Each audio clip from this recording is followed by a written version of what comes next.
ទ្រព្យធនគ្មានគេឈ្មោះឬក៏ព្រោះតែបងមិនសង្ហាទៅភ្នែកហូរស្ទើរខ្លាចជាសឹកមុតខ្លាចជាមនុស្សកុំសត់ហើយឯកាដោយទ្រាំមិនបានបងស្រែកយំលោឡាទើបដឹងថានេះជាការយល់សប្តិយល់សប្តិឃើញសងសក្បត់ទៅរំភើបងាប់ដឹងដងនេះគឺជាលើកដំបូងស្គាល់អារម្មណ៍គេក្បត់ទើបតែចេះស្រឡាញ់មនុស្សស្រីម្នាក់ពិតប្រាកដបើសិនជាគេក្បត់ជួបជាប់ក្លែងយ៉ាងណាយល់សប្តិឃើញសងសក្បត់សែនតក់ស្លុតដូចមែនតែននឹកឃើញដល់រឿងរាប់សែនដែលយើងធ្លាប់សន្យាចាប់ពីថ្ងៃនេះទៅត្រូវតែស្មោះនឹងសង្សារក៏សូមចិត្តជីវ៉ាមេត្តាកុំក្បត់បង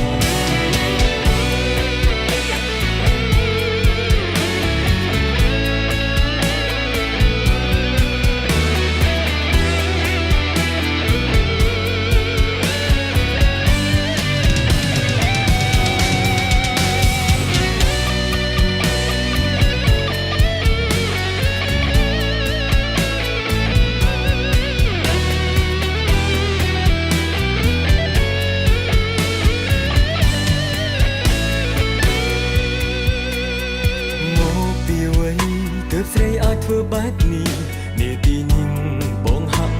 ស្លាប់ទាំងរួមមកពីបងក្រគ្មានទ្រព្យធនគ្មានគេឈ្មោះឬក៏ព្រោះតែបងមិនសង្ហាទឹកភ្នែកឈោស្ទើរខ្លាចជាសមុទ្រខ្លាចជាមនុស្សកុំសុទ្ធហើយឯកាដោយទ្រាំមិនបានបងស្រែកយំលោឡាទើបដឹងថានេះជាការយល់សប្តិ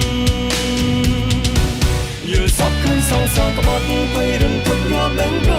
ងនេះគឺជាលើកដំបូងស្គាល់អារម្មណ៍គេក្បត់ទើបតែចេះស្រឡាញ់មនុស្សស្រីម្នាក់ពិតប្រាកដបើសិនជាគេក្បត់ជួបជាប់ក្លែងយ៉ាងណាយល់សប្តិឃើញសងសក្បត់សែនតក់ស្លុតដូចមែនតែននឹកឃើញដល់រឿងរាប់សែនដែលយើងធ្លាប់សន្យាចាប់ពីថ្ងៃនេះទៅត្រូវតែស្មោះនឹងសង្សា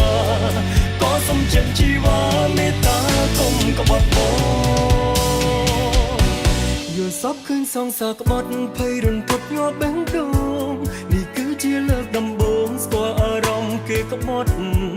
ទើបតែចេះស្រឡាញ់មនុស្សស្រីម្នាក់ពិតប្រាកដបើសិនជាគេក្បត់ជួបជាប់ខ្លាំងយ៉ាងណាយល់សប្តិឃើញសងសារក្បត់សែនតក់ស្លុតដូចមែនតែននឹកឃើញដល់រឿងរាប់សែនដែលយើងធ្លាប់សន្យាចាប់ពីថ្ងៃនេះទៅត្រូវតែស្មោះនឹងសង្សារក៏សូមចិត្តជីវ៉ាមេត្តាកុំក្បត់បងចាប់ពីថ្ងៃនេះទៅត្រូវតែស្មោះនឹងសង្សារក៏សូមចិត្តជីវ៉ា